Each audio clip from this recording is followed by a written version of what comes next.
The Western mainstream media and the American politicians are reporting to you that genocide is happening against the Uyghur population, the Uyghur ethnic minority population in Xinjiang Autonomous Region in China. Xinjiang Autonomous Region is in the far northwest area of China. It borders Afghanistan, so you know you're in a pretty rough area of the world just from that description alone. But they're pushing the idea that genocide is happening, but you have to understand what genocide actually is. It's the crime of deliberately destroying part or all of an ethnic group of people by killing or otherwise. I would imagine the otherwise would be, I don't know, taking away their culture, destroying their way of life, trying to eliminate their language or maybe their religion.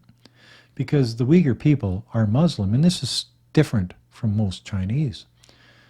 The problem with this is there is no evidence of any of this happening.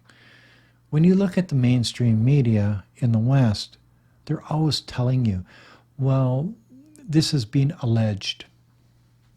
Oh yeah. We read a report. They don't tell you who wrote the report. A think tank, an American think tank, says this happened. We have somebody said this. You know, it's always so vague that it's hard to put your finger on it, and that's why they do that. They try to make it so even if they're called out on it, well, it could have been a mistake because it was only alleged. It was a report that we read, but so it's not our fault. It's the person that wrote the report's fault. It's the Gordon Changs of the world. You know what I mean? And so when you're walking down the street in a place like Kashgar or Ulamuchi in Xinjiang Autonomous Region, and you see Uyghur language written in Arabic on the street signs, you know that the language isn't being genocided. When you look at the beautiful mosques in the center square in Ulamuchi or Kashgar, you know that the religion isn't being genocided. When you see the population explosion of the Uyghur people in the area that's getting more and more, well, you know that's untrue also. So when you listen to the propaganda from the Western world, from the politicians in the Western world, and the mainstream media in the Western world, you have to understand where it's coming from. And it's getting more and more right now just for the fact that they are going into an election. And they have to demonize. They have to make somebody their enemy. And because China is their peer competitor, China is the target. Oh yes, they are. And why? Well, because if the Western politicians went into an election on their own merits, they would lose hands down, because look at the streets of America. Look at the world that they've created, the poverty, the despair, the hate. So they have to make China the bad guy. And that's the way it is. But then again, you look at what China's done in Xinjiang. The de-radicalization. They've basically stopped terrorism in its tracks. But how did they do this? Well, they didn't go in with boots on the ground and guns like they do in the United States, in places like Iraq, in Syria, in Afghanistan.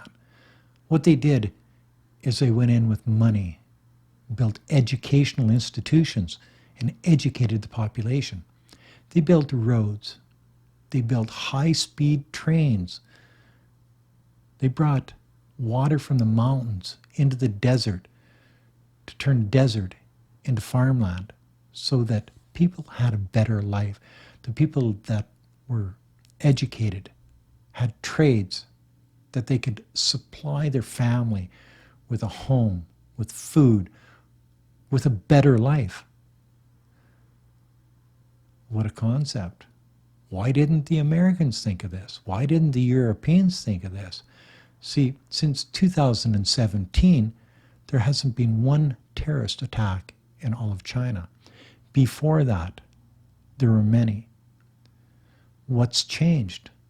It's harder to radicalize an educated person, a person with hope, a person with a home, a person with hope for their children to have a better life than what they do, into some religious ISIS or Al-Qaeda type of organization. If you have no education, you have no hope for the future, well, it makes it easier. See, China took that away.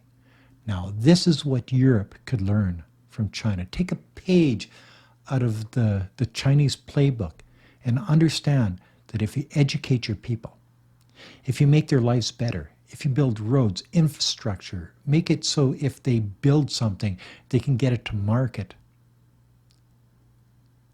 then their lives will be better. The Western world hasn't figured that out yet. They would rather occupy. They would rather put boots in the grounds and guns in the faces of the people that have been radicalized. What does that do? That just makes them more radicalized. That makes them hate more. Where China went the other direction and gave education, gave hope, gave all of those things that make it so people's lives are better in this area of China. It doesn't matter that they're an ethnic minority to the Chinese people. It doesn't matter that they have different religious beliefs. It doesn't matter that they look different than the Han people, because Uyghur people do look different than the Han people. What matters is they thrive in the Chinese world, with the Chinese people. And if everybody thrives, then it makes a better life for everybody. We don't need terrorism. We don't need radicalization. We don't need hate like they have in the West, because China is better than that. And they're proving it on a regular basis by helping the ethnic minorities out of poverty. And they're stopping terrorism and radicalization from outside forces through policies that make sense to everybody. And that makes sense to me.